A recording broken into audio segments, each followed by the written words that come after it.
नमस्कार दोस्तों, गीता साधक संजीवनी हिंदी अध्याय पहला श्लोक 43। इन वर्ण संकर पैदा करने वाले दोषों से कुलघातियों के सदा से चलते आए कुल धर्म और जाति धर्म नष्ट हो जाते हैं। व्याख्याय: दोष रेते कुलघ्नानाम कुल धर्माश्च शाश्वतः। युद्ध में कुल का अक्षय होने से कुल के साथ चलते आए कुल धर्मों का भी नाश हो जाता है।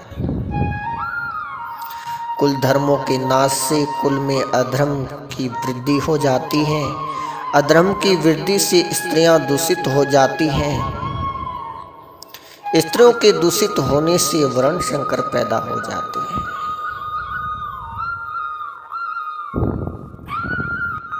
इस तरह इन वर्ण संकर पैदा करने वाले दोषों से कुल का नाश करने वालों के जाति धर्म वर्ण धर्म नष्ट हो जाते हैं। कुल धर्म और जाति धर्म क्या है? एक ही जाति में एक कुल के जो अपनी अलग अलग परंपराएं हैं, अलग अलग मर्यादाएं हैं, अलग अलग आचरण हैं, वे सभी कुल के कुल धर्म कहलाते हैं। एक ही जाति के संपूर्ण कुलों के समुदायों को लेकर जो धर्म कहे जाते हैं, वे सभी जाति धर्म अर्थात वर्ण धर्म कहलाते हैं, जो कि सामान्य धर्म और शास्त्रीय विधि से नियत है।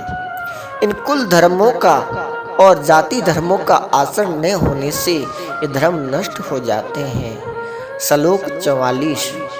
हे जनार्दन, जिनके कुल धर्म नष्ट हो जाते हैं उन मनुष्यों का बहुत काल तक नरकों में वास होता है, ऐसा हम सुनते आए हैं। व्याख्याय: भगवान ने मनुष्य को विवेक दिया है, नया कर्म करने का अधिकार दिया है। अतः यह कर्म करने में अथवा न करने से अच्छा करने में अथवा मंदा करने में स्वतंत्र है। इसलिए इसको सदा विवेक विचार पूर्वक कर्तव्य कर्म करने चाहिए।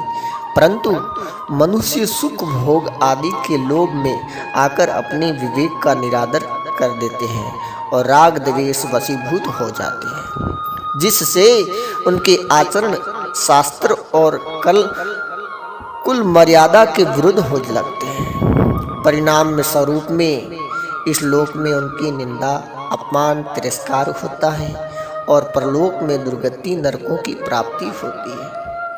अपने पापों के कारण उनको बहुत समय तक नरकों का कष्ट भोगना पड़ता है।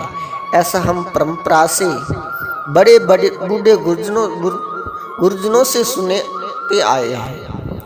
मनुष्याना पद से कुलघाती और उनके कुल के सभी मनुष्यों को समावेश किया गया है, अर्थात कुलघातियों को पहले जो हो चुके हैं उन पितरों का अपमान आगे होने वाले वंश का समावेश किया गया है।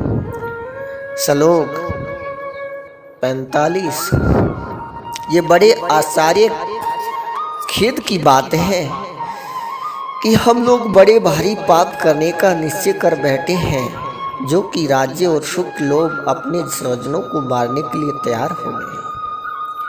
व्याख्याय: ये दुर्योधन आदि दुष्ट हैं, इनकी धर्म पर दृष्टि नहीं है, इन पर लोभ सवार हो गया है, इसलिए ये युद्ध के लिए तैयार हो जाए तो कोई आश्चर्य की बात नहीं है।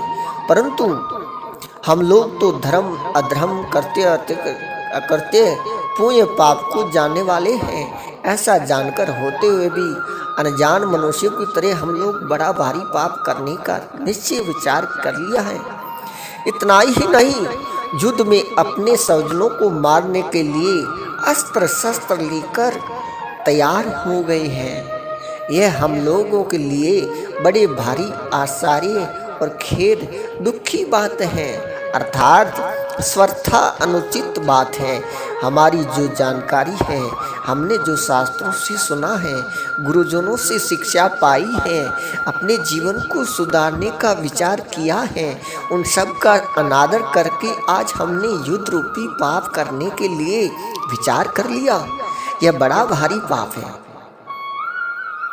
इस श्लोक में अहो और वत ये दो पद आए हैं। इनमें से अहो पद आचार्य का है।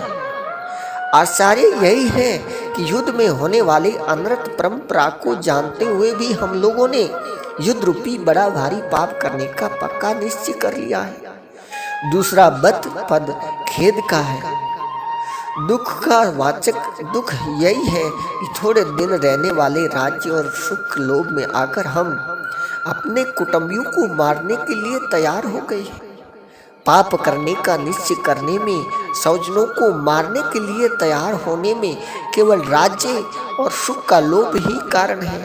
तात्पर्य यह है कि अगर युद्ध में हमारी विजय हो जाएगी तो हमें राज्य वैभव मिल जाएगा, हमारा आदर सत्कार होगा, हमारी महत्ता बढ़ जाएगी, पूरे राज्य पर हमारा प्रभाव रहेगा, हम सब जगह हमारा हुक्म चलेगा, हमारे पास धन होने से हम मनचाही भोग सामग्री जुटा लेंगे, फिर खूब आराम करेंगे, सुख भोगेंगे।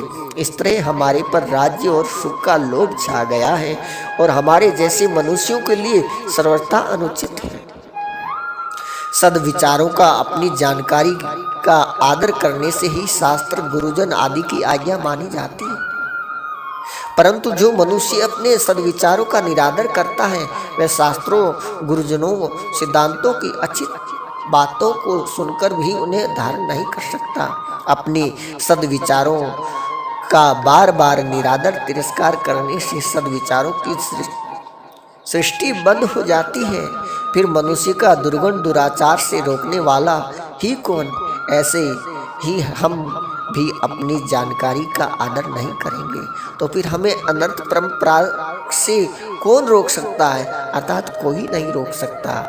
यहाँ अर्जुन दुष्टि युद्ध रूपी क्रिया की तरफ व युद्ध रूपी क्रिया को दोष मानकर उससे हटना चाहते हैं, परंतु युद्ध कौटुंबिक मोह, स्वार्थ भाव, कामना ही दोष है।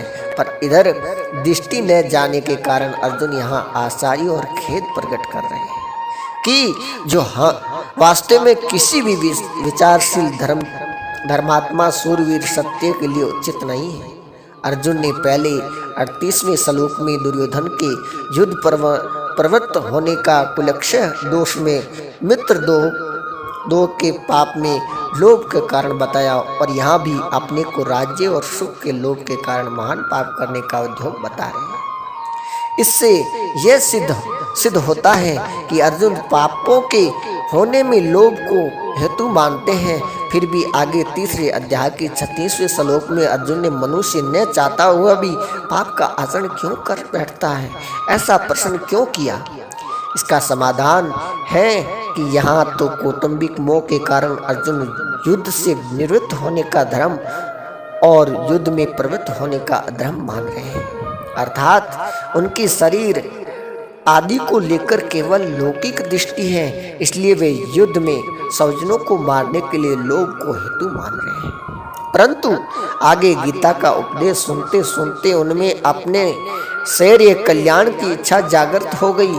गीता 3:2 इसलिए वे कर्तव्य को छोड़कर न करने योग्य काम में प्रवृत्त होने में कौन कारण है, ऐसा पूछते हैं। अर्थात वहाँ मैं अर्जुन कर्तव्य की दृष्टि, साधक की दृष्टि से पूछते हैं।